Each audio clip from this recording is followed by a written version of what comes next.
ပင်လယ်ကွေ့မှာရှိတဲ့အမေရိကန်စစ်တပ်တွေကတော့မကြာခင်မှာရုပ်သိမ်းသွားမှာဖြစ်ပါတယ်။အီရန်နိုင်ငံလည်းတော်တော်လေးကိုစုပ်ပြတ်တက်နေအောင်ခံလိုက်ရတာဖြစ်ပါတယ်။ဒါပေမဲ့လည်းအီရန်နိုင်ငံရဲ့ခံနိုင်ရရှိမှုကြီးကတော့တော်တော်လေးကိုကြောက်ခမန်းလိလိပါပဲ။ဘာသာရေးကောင်းဆောင်တယောက်ကနေပြီးတော့ဥဆောင်ပြီးတော့ run နေတဲ့နိုင်ငံတနိုင်ငံဟာအခုလိုမျိုးတကယ်ကမ္ဘာထိပ်တန်းအင်အားကြီးနိုင်ငံကြီးကိုဒီလိုမျိုးခုခံနိုင်တာကတော့တော်တော်လေးကိုအံ့ဩစရာကောင်းပါတယ်။အမေရိကန်နိုင်ငံအနေနဲ့လည်း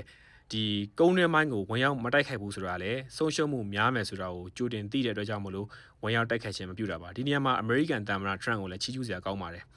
နိုင်ပိုင်းအတွင်းမှာဒီအီရန်ထိပ်တန်းခေါင်းဆောင်ပိုင်းတွေကိုရှင်းနိုင်လိုက်တယ်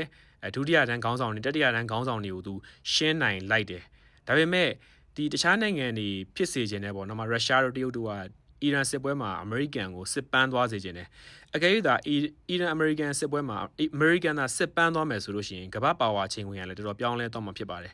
ဒီပင်လယ်ကွေ့နိုင်ငံတွေကတော်တော်လေးကိုထိခိုက်သွားတာဘာကြောင့်လဲဆိုတော့အီရန်နိုင်ငံရဲ့ဒီအစိုးရကိုအပိတိုင်မဖြုတ်ချနိုင်တဲ့အတွက်ကြောင့်မလို့အီရန်နိုင်ငံအားမွေးပြီးတော့ပြန်တိုက်မှာပဲဒါကြောင့်ဒူဘိုင်းတို့ဘာလို့ရှိတဲ့နေရာတွေကတော့တော်တော်လေးကိုမလုံခြုံတဲ့နေရာတွေဖြစ်သွားပြီဘာကြောင့်လဲဆိုတော့အီရန်ဟာ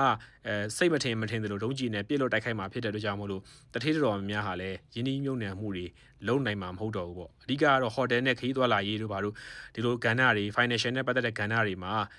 ဒီပင်လယ်ကွေ့နိုင်ငံတွေမှာလှုပ်ဖို့ကတော့ခတ်သွားလိမ့်မယ်ဒါပေမဲ့လည်းစီနဲ့ပတ်သက်တဲ့လုပ်ငန်းတွေကတော့ကမ္ဘာပေါ်မှာစီကတော့ဒါရွှေမဲပဲလေဒါကြတော့မကြခင်မှာပဲဒါစီနဲ့ပတ်သက်တဲ့လုပ်ငန်းတွေကတော့ပြန်ကောင်းထောင်လာမှာပေါ့အဲ့တော့အရှိလေပိုင်းကတော့ချမ်းသာမြေချမ်းသာနေမယ်ဒါပေမဲ့ဟိုတယ်နဲ့ခီးသွားလာရေးအင်ချမ်မျိုးမိခိုနေရတဲ့ဒီတချို့သောနေရာတွေဒူဘိုင်းလိုနေရာတွေကတော့စီးပွားရေးကျဆင်းလာမယ်